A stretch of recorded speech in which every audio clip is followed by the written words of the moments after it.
Good afternoon. Thank you all for joining us. We know that gun violence has struck our city in many ways, from suicides to mass shootings, where innocent victims are caught in the crossfire, to one in Lake City last year, to gun violence in Rainier Beach. And last evening, during the peak of our rush hour, a dispute between two individuals escalated into gun violence in one of the most crowded and busiest blocks of our downtown city. Bullets hit innocent men, women, and at least one child. As a result, 7 people were injured and 1 additional person died on the scene. On behalf of the entire city, I extend my most profound condolences to the loved ones of the person who was killed yesterday. I also extend the city's support and prayers to the 7 survivors and hope they have a healthy recovery. Know that Chief Best and I and the entire city of Seattle are working to bring the perpetrators to justice. We have victim advocates at the hospitals for those who were injured to make sure that they and their families are taken care of. During rush hour, this is one of our busiest corridors, with families shopping, workers leaving their offices, individuals walking home, and commuters catching the bus or light rail. It's estimated that almost 50,000 people or more board buses on 3rd Avenue every day. Most of us in the city have walked that block about that time of day. I have done it hundreds of times in my life, sometimes with my kids at all stages of their lives. And no one, absolutely no one in our city or country should step out of a coffee shop or get on a bus with fear of violence. Many of us have friends or family who were near the location or lived in the area or worked in the area. It was a terrifying experience for them and traumatic for our whole city. And while we are better than many cities when it comes to gun violence, we are not immune to gun violence. Following last night's incident, SPD quickly identified 3 suspects. SPD has arrested and booked one of the shooters. The other 2 shooters were also known to SPD and have extensive criminal histories and gang connections. I want to emphasize to the public, each of those individuals is considered armed and dangerous. If you see them, if you know them, please do not approach them. Call 911 immediately. I want to extend my deep gratitude to the members of the Seattle Police Department and the Seattle Fire Department who worked so quickly to respond last night and help people in need. Both police and fire were there literally in seconds. Our first responders were administering life-saving aid, taking victims to the hospital, and working to secure the area and witnesses for the residents and visitors to our city. Victims were spread across 1.5 city blocks in one of the densest, busiest places in our downtown core. The scene for police and fire is a large scene and took great efforts and resources to contain. Like always, in our time of sorrow, we saw one of the most horrific chapters last night in the city of Seattle, but we also saw the best of Seattle, including at least one worker in one of the cafes, a nurse who, instead of sheltering herself, went to aid one of the victims. We also had workers at local restaurants bringing people in, sheltering them in place, taking courageous actions, and helping the firefighters and police in the area. As I said, this was a large scene that took great resources. Over 100 SPD officers, many SFD firefighters, and our partners from the King County Sheriff's Office responded to the scene in some way. I am so grateful for their quick response and for their ability to do such good work. We need a call to action on gun violence across America and in Seattle.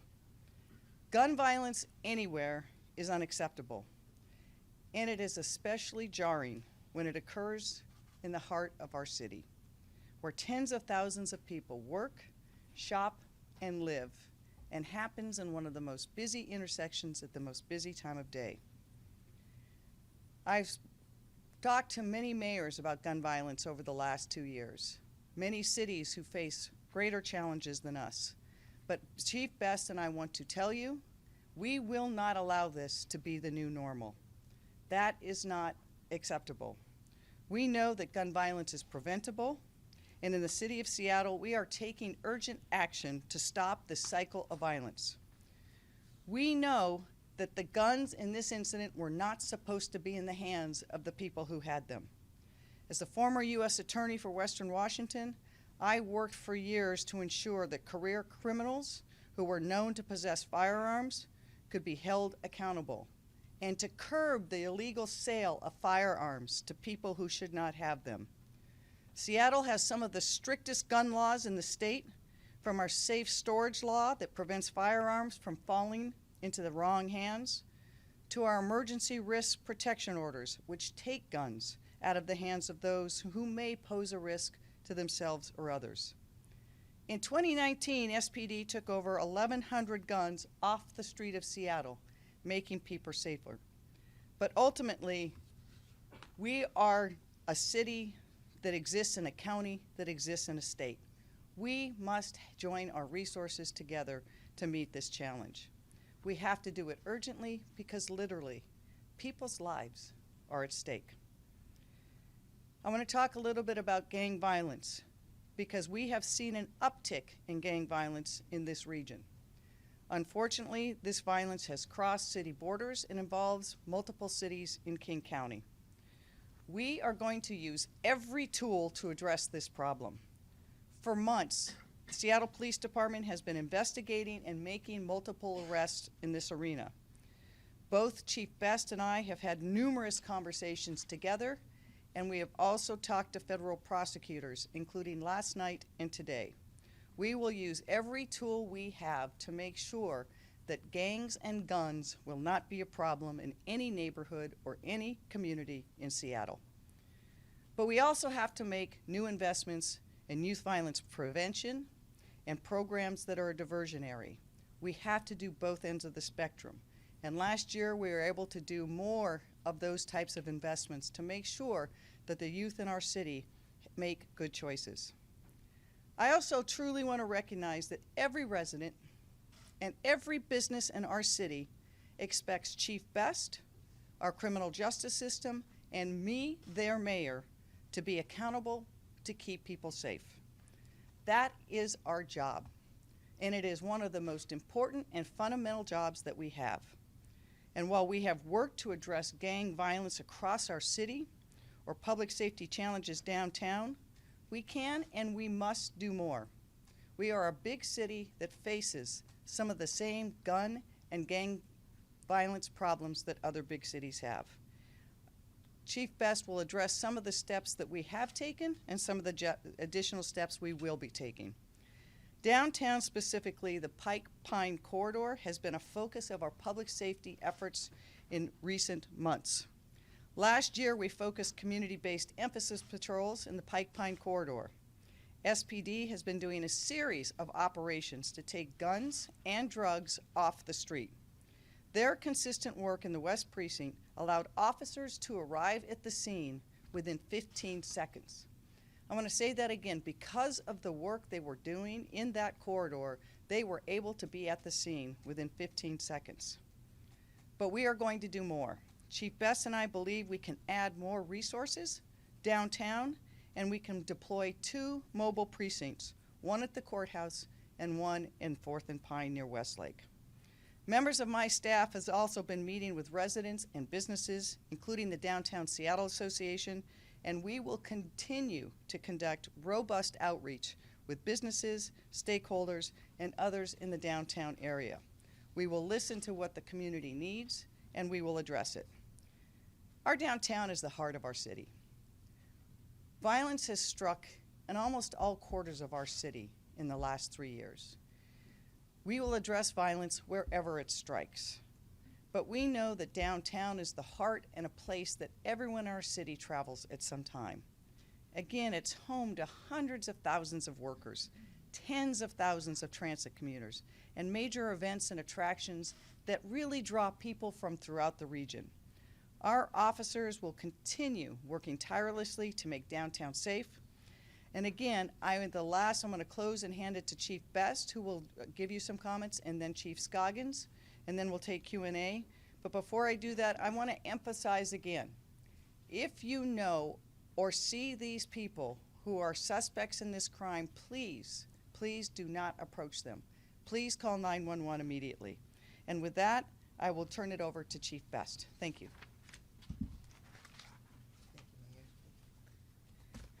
Well, good afternoon.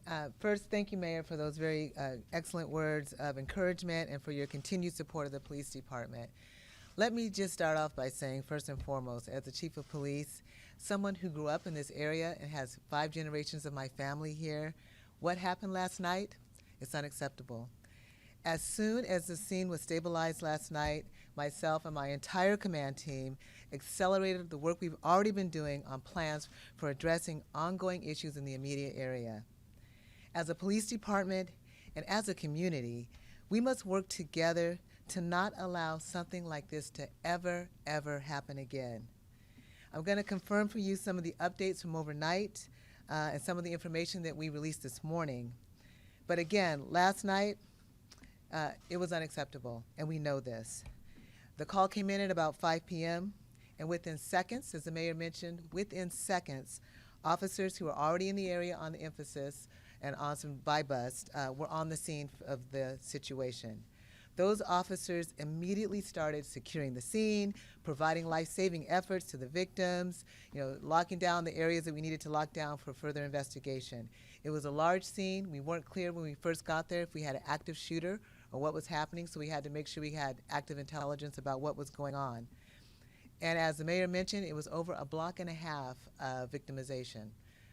So it was a pretty large scene for us to secure. We know that we have 2 subjects that were in front of the McDonald's, and some sort of dispute occurred with the 3rd person being there. Guns were pulled, shots were fired, people were running, and the subjects fled from each other. That's what we know, that's what we walked into. Not clear exactly what was going on at first. So we were securing information. Once we figured it wasn't an active situation, we secured a lot of evidence and information. The gang unit detectives who were on scene did an initial review of the videos, and they recognized one of the subjects who was in front of that McDonald's as a person that they'd had contact with previously.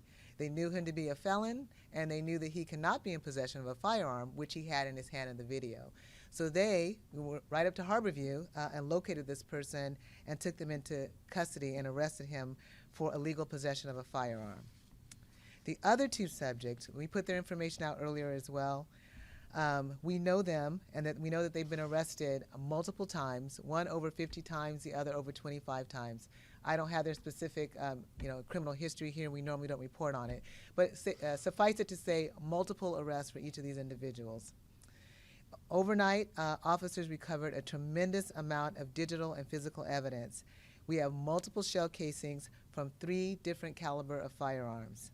So those are the details we know from overnight. Let me address some of the broader concerns that I'm sure people are interested in. First of all, let me be clear. Seattle is one of the safest major cities in the country. Major cities everywhere are dealing with issues of gang and gun violence. We're not immune to that. But, in comparison, we're a very safe city on this very issue. Like I said, every city in the country is working with these issues. Just yesterday morning, we made a significant arrest, contacted a person who was involved in a prior shooting. When we got him in custody, we recovered a MAC-10 with an extended magazine and also another firearm. Officers were working in the area on emphasis last night. They were working other operations as well. And that's why, again, we were there so quickly. This is not a new thing. We know we've had an uptick in gang violence. We had a press conference about 1.5 weeks ago talking about this very issue. In the interim, we've had our gang unit and others out, following up, securing evidence, and taking people into custody. We are reinvigorated to even put more pressure on because we don't want another scene like that to happen in this lovely city of Seattle. Some of the things that we're doing is we're adding additional gang detectives to our gang unit. If you go out to 4th Avenue, you'll see the mobile precinct is out there right now. We're going to start rotating officers from other areas of the city into the mobile precinct and into downtown to help augment some of the resources there. That doesn't mean we're abandoning other areas of the city, but we have a situation here where we really need to focus our efforts on this downtown core for the shootings that are occurring. We can't have another press conference where we're talking about one person dead and 7 other people injured in our downtown core. Additionally, we have additional resources with our investigative unit that's going to be out doing some additional investigation on other issues as well. And we have our Collaborative Policing Bureau that's also going to be working to make sure we're doing the intervention and the prevention so that we can stop these shootings from occurring early on, far upstream. But this is very serious stuff, and we are all hands on deck, making sure that we keep downtown Seattle and all of Seattle safe for everyone who lives and works and resides here. And with that, I'm going to turn it over to Chief Scoggins. Before I do, I also want to thank him and thank our other folks who showed up and helped out last night, King County Metro, King County Sheriff's Office, a whole host of city personnel that were there, SDOT and Parks and many others, I'm forgetting some, were all there. And what it really showed me is that in a crisis, people in this city come together. They help each other out. We work together, we try to resolve issues, and we care about one another. And on that note, I'm going to turn it over to Chief Scoggins. Hello, my name is Harold Scoggins, Fire Chief of the Seattle Fire Department. First, I want to start off by thanking our mayor and our police chief for their ongoing support and partnerships. And then I want to thank the members of the Seattle Police Department, along with all of our firefighter first responders. What many of you didn't get to see last night was many SPD officers took very intentional life-saving measures on some of the people that were injured, applying tourniquets and rendering first aid as our people arrived on the scene. And I know that made a difference. And to all the families out there, I want to echo the mayor's sentiments and let them know that the Seattle Fire Department, we're thinking about them, and the individual that lost their life, we're thinking about them also. So just after 5 o'clock, we started receiving calls along with Seattle Police Department of many people injured. When our firefighters arrived on scene, there were 8 people that were shot. Our firefighters and paramedics assessed all 8 of the victims, and 1 person was pronounced dead on scene, and she was approximately a 50-year-old female. Our units, along with our private partner, AMR, transported 7 patients to Harborview, and with multiple gunshot wounds in a variety of different places. Throughout the night, 4 of those 7 patients have been released, so they've been discharged from the hospital. 3 of those patients still remain in Harborview. 2, the most serious 2, were transported by our medic units last night, and both of them have now gone through surgeries for the wounds that they received. So they're still at Harborview. As I close, I want to put a call to action out to the community. It's during these times when we know the resources we need are sometimes scarce. And one of our partners in the community is Bloodworks Northwest. This is one of those times when, if the community member chooses to do something, our ask is that you go and give blood and help those in need. Thank you, and I'll turn it back over to the mayor now. With that, I think we'll take some questions and answers. Before we do that, I also want to acknowledge Councilmember Herbold, who's behind me, who is the chair of the Public Safety Committee, and new Councilmember Andrew Lewis, who is his district that this occurred in. We've been briefing them. We also have a number of members of our cabinet, because public safety never involves just police. It's a cross-departmental thing that we try in every community to address a range of issues and needs. With that, if you have questions for the chief, either of the chiefs or me. Mayor Durkan, you had emphasis patrols in the area at 3rd and Pine this summer. Do you regret pulling them back at the end of the We actually did not pull back. We've had emphasis patrols in that corridor on an ongoing and intermittent basis. We've actually had a number of operations that were active in that corridor, one of them that led to the officer-involved shooting. It's the reason that the police were able to respond within seconds is because we were actually had a number of operations already in that corridor. Chief, do you want to address that more? Well, I can just say, the mayor, you've covered it. We had emphasis, we didn't pull back. We've always had extra resources out there, and as the mayor mentioned, yesterday we had folks out there on the buy-bus operation when we had another incident occur. So we've been keeping people in the area. Chief, I have a question about, so you arrested one of the suspects at Harborview. Was that suspect one of the shooting victims? Yes. Yes. The suspect we arrested at Harborview did have a gunshot wound and also was a shooter. And has that person been booked into jail? Or Yes, booked into jail. Have you made any determination on if that shooting yesterday was either connected to the one near Blanchard or the one from the day before at Westlake? We have nothing at this point to connect it from the one the day before, but everything's under investigation. So this information is preliminary. As you know, we're ongoing, seeking out all information that we can on each of these incidents. So it would really be premature to speculate more than that. Is this like King County Sheriff's or the King County Prosecutor's Office? There is not. I'm gonna ask you as a former federal prosecutor. All right. You don't get off the hook because we're talking about felonies here. Just a couple questions. I know you're talking about gun control and, some of the strictest laws, as you said, in Seattle that we have in the country. There's gonna be a narrative about, well, why aren't you already enforcing the laws that are on the books? So just to give you an idea of these two suspects, the chief already detailed their arrest history. These aren't people new to the system. One of them had 3 felony convictions just in March of 2019, so spent less than a year behind bars. The other one had 1 felony conviction in March of 2019, unlawful possession of a firearm, a Class C felony, spent less than a year behind bars.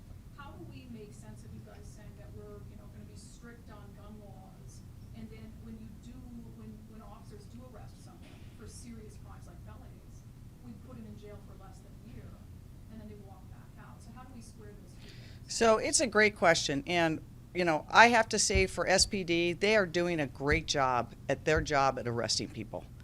Once we arrest people, the system becomes diffused depending on whether it is a misdemeanor or felony. But it's one reason, because of the gang connections, the repeated convictions, and the involvement of guns on a repeated basis, that the chief and I have also talked to the federal prosecutor to see if we can get them involved as well. Because it is clear that what is the uptick in gang violence crosses Seattle thresholds, and sometimes those tools are able to take people and make sure that they are held accountable for a longer period of time in prison. Which is why isn't a King County prosecutor representative here then? We've got municipal, but we don't have county. Yep. And And I don't know the answer to that because I didn't put together, but I'm sure that Dan Satterberg would be happy to answer some of these questions. And again, I don't have all the specifics on each of these individuals. I know basically the framework, Brandy, of what you've told us. And I will tell you, as a mayor and as a mother and as a former prosecutor and as someone who cares about community, nobody in this community wants those people on the street. And we've got to find a way to end the violence on both ends. We've got to have as many diversionary programs as we have. We've got to provide our youth the opportunity for college. We've got to show them that they can be part of our economy. We've got to provide all that preventative stuff. Then we also have programs to get to people, have credible messengers, so they can say, don't go down this path, and those programs have been shown to work, and we invested almost $250,000 of new money in that.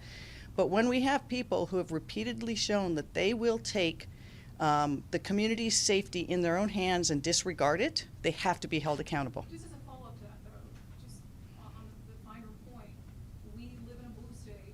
They're having talks in Olympia about gun control. You're proud of the strict gun control measures that we have. So how do we square that with county officials in King County giving someone who got convicted of unlawful possession of a firearm, a Class C felony, a slap on the wrist? How do those two things exist? So I don't want to comment on the case because I don't know the file, and sometimes what comes out on the computer printout doesn't reflect everything that's in the case. So I don't want to do that. But I do want to say this about guns is, if this had been a fist fight, 8 people would not have ended up in the hospital. And we cannot avoid the fact and the truth that there are too many guns in our country and too many of them get into the hands of criminals. And we have got to stop the flow of guns into criminals' hands.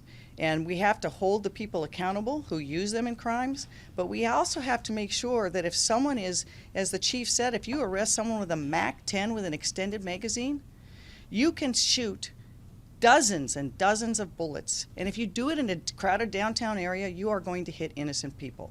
So these things all have to work in harmony. So I don't think in law enforcement and public safety, there is no or. There is only ands. We have to do it all. Mayor, there have been a number of initiatives in the past, whether they be emphasis patrols or mass arrests, 9.5 blocks plan, where this area downtown has been flooded with officers. A lot of arrests have been made. Some environmental changes have been made. Now you're talking about a mobile unit. In the past, those efforts have happened for a couple months or a year, and then they've gone away, and then there's been another incident. What's different this time? I think we're going to do a range of things. We're going to work with businesses to make sure that we can have that corridor safe. We're going to look at changes in terms of the physical structure. We're going to have more police in the zone and a mobile precinct. We're going to look at other options we can have to make sure that there is a greater presence of not just police, but official activity. But anyone who is around the criminal justice system for any period of time knows that these types of crimes are episodic. And in our city, we have seen, for example, in gang violence, when I was U.S. Attorney, it would rise and fall over a period of time. And you have to be able to be agile enough in law enforcement to address both the constant public safety threats that you have and step forward to address the rise in public safety threats as well. And I've got to give it to the chief. You know, we meet on a weekly basis, and we probably talk multiple times a week. We look at the data in every neighborhood, almost sometimes down to the block, and trends of crimes. And she is readjusting her deployment in her precincts according to what she thinks needs to happen for public safety. There is never a guarantee in any city of our size that you won't have gun violence. There's no city in America that has that. But what the difference is in Seattle is, you know, we had about 28 homicides last year. There's cities smaller than us that had hundreds. I'm not saying that that excuses what we did. What I'm saying is we cannot let this be the new normal. So Dan, every time we see something like this, we are going to adjust our tactics to meet that threat. And then we're going to be looking at the intelligence to see where we think the next threat is coming, and we're going to deploy people with that. Chief, you. Mayor, it's been, goes up and down, I understand that, but people for years have complained about that particular spot. People tell us they are still feeling unsafe. Will you be the mayor who finally fixes Third and Vine? I will tell you this is, I will be the mayor that is going to try every single day to fix Third and Pine, and Fourth and Pine, and Fifth and Pine, and the courthouse, and Rainier Valley, and Lake City Way. We have to make sure that people in this city not only are safe, but feel safe. And our town corridor is still one of the safest in America. Let me give you a couple examples. We had thousands of people come to Westlake Mall for the tree lighting, just blocks from where this happened. Thousands of people on a night over a period of time and had no incidents whatsoever. We had thousands of people come to watch the Sounder Parade, no incidents whatsoever. 50,000 or more people travel that corridor every day. This incident is something we don't want to allow, but it does not define who we are. So there are different kinds of crimes. One of the reasons, and I'll let the chief address this, but that we were in that corridor working so hard, is you've got both narcotics activity, which requires a certain type of response. This was gang activity, which requires deployment of different resources and different intelligence. And then we've had other public safety impacts related to behavioral health issues. All of those things are mixing together in a downtown corridor, but we have strategies to deal with each of them to keep our city safe. And I think I want to echo what the chief says. Our downtown is safe. We know people don't feel that, and we know this rattles people. No one in this room wasn't kind of thrown back on this. As I said, I've walked that block hundreds of times in my life. I grew up here. I walked it as a kid. I've walked it with my kids. And I want to make sure that every child, every parent, every worker, every resident of Seattle knows that every part of our city they belong in and is safe. With that, Chief, if you want to add anything to that? Yeah, just quickly, Mayor, you covered it, but essentially the intersection of public health and public safety is always going to be a challenge. We have a whole host of different types of crimes that we're dealing with, all of the behavioral issues that we're dealing with, and the other types of narcotics activity. And as you know, the officers are on the front lines every single day of, every single type of tragedy or crime that's out there. It is an inherently difficult job, and we're working to address all those different fronts. So, I'll take this moment to commend the men and women who are out there every single day rushing into these situations. We had over 100 officers out there yesterday, over 100. So even in a city like ours that is relatively safe, we still have, these challenges. So we're going to do everything we can to meet them on all the different fronts. And I'm going to go right here. Plan going forward on the 3rd. What are people going to see in the next hours, days? Because they say, yes, the emphasis patrols help. but Right. We've been on lockdown 2 days in a row now due to the shooting. So what are people going to see in the next hours and days that will look different? Well, I told you we're going to have more resources out there. They're going to see the mobile precinct out there. We're bringing other officers in from other areas to assist us and augment, so we have higher visibility and augmentation, as well as you probably won't see the gang detectives, but there'll be additional gang detectives on that gang squad out there looking for shooters and putting shooters in handcuffs when we find them. So that's what's going to be happening. We'll be as transparent as possible about what we're doing, about the people we're arresting, the guns we're taking off the street. As the mayor mentioned, over 1,100 last year. So none of this is going unaddressed, and we're just going to make sure that we push even harder. And we're going to work with all of our partners. We've talked to both the U.S. Attorney, we've talked to the FBI, we've talked to the sheriff, the marshals. So all of those entities are coming together to really put a full effort into this. And let me just add real quick to that, is to get the second part of your question is, we also have been working with our businesses and residents. We'll be meeting with them this afternoon and the coming days, both to listen to them to see if there's different areas we need to respond differently to, but also to assure them on the types of resources we're going to be deploying. And I think, as we've said before, it is a range of things you have to do. At 3rd and Pike, there's been a number of challenges with the location of the bus stop, the physical barriers, the businesses that operate there. We need to work with all the business and residents to see how we as a community come together to activate that space so that we know the citizens of Seattle can own that space and that people don't feel that there's too much criminal activity. We'll take 2 more questions. Chair, as a follow-up to some of the things that have been asked, I don't know if this is a question for the mayor or the police chief or maybe even the city attorney. People hear about emphasis patrols all the time. We hear you're deploying more resources, you're putting more officers on the street. We hear that over and over again whenever they're shooting like this. But the violence still happens. What's the specific plan other than just putting more officers on the beat to stop this? Is it locking up criminals longer? Is it prosecuting them with tougher crimes?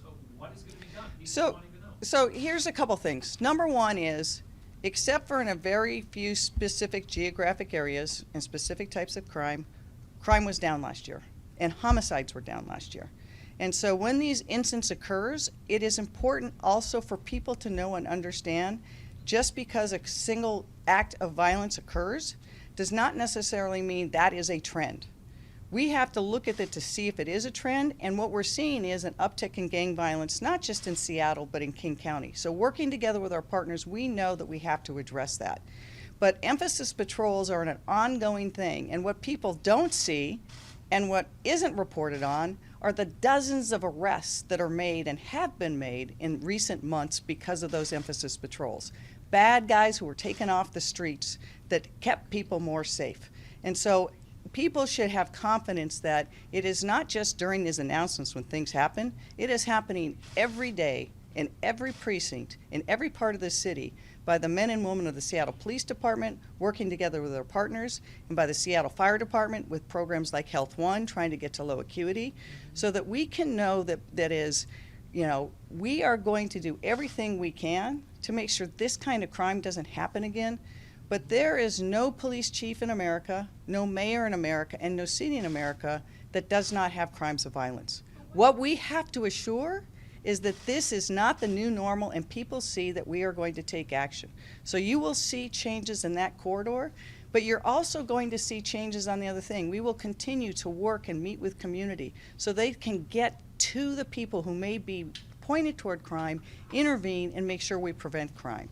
So we have to use all of our resources together. We have to use our resources that we did for prevention and diversion to keep people out of the criminal justice system. And then when people are in the criminal justice system, we have to hold them accountable. And I think those two things working together are what provides public safety. And so again, we are not defined by last night, but we will make sure that last night does not define us. Thank you very much. That's it for now. Yeah, we have more questions. Why can't we ask more questions? It's a very, we'll take a little bit more time. I don't want anyone to feel like we're just, wait, we're going to take turns. You're not going to yell out. First, are you going to close the McDonald's?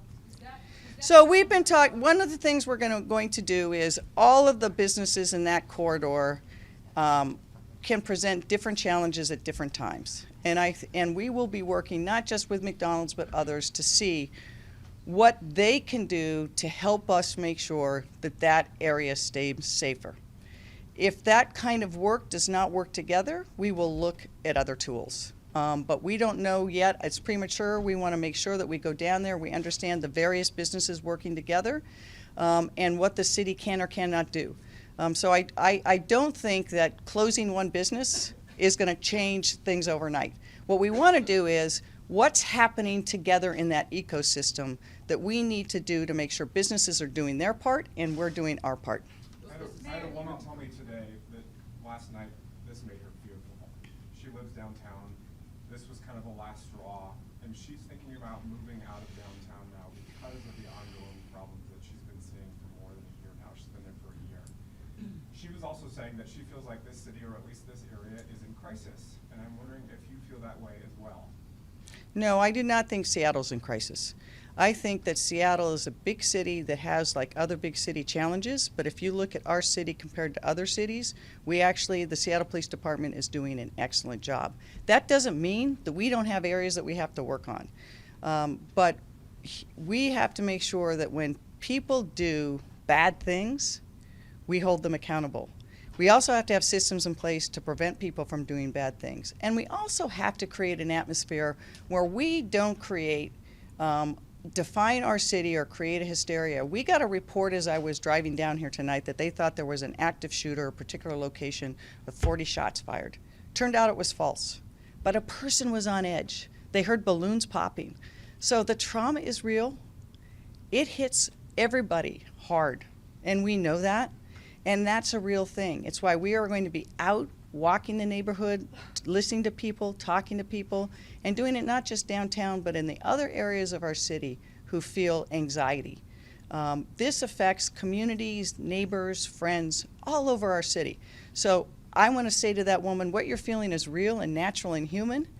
Work with us because Seattle is safe, and we want to help you help us. You're saying you're going to meet with the businesses, but there are a lot of businesses that are no longer in that core. How much of that is related to the crime that's been going on, not just for years, but for decades? Yeah. And what do you tell them? We've heard that some of them are still planning on moving out, some that have not had those plans. Yeah, we've been talking to the downtown businesses for the 2 years I've been mayor. We have a unfortunate confluence of events where almost every city in America is losing its retail businesses. It is just a shift in our economy, and it's harder and harder to have brick and mortar. And so we want to do what we can both to make sure they're supported and there's a public safety reason for them to move. But we've got to figure out a whole range of ways. I mean, I think we saw a couple years back, Westlake Park used to be some place that people were afraid to go.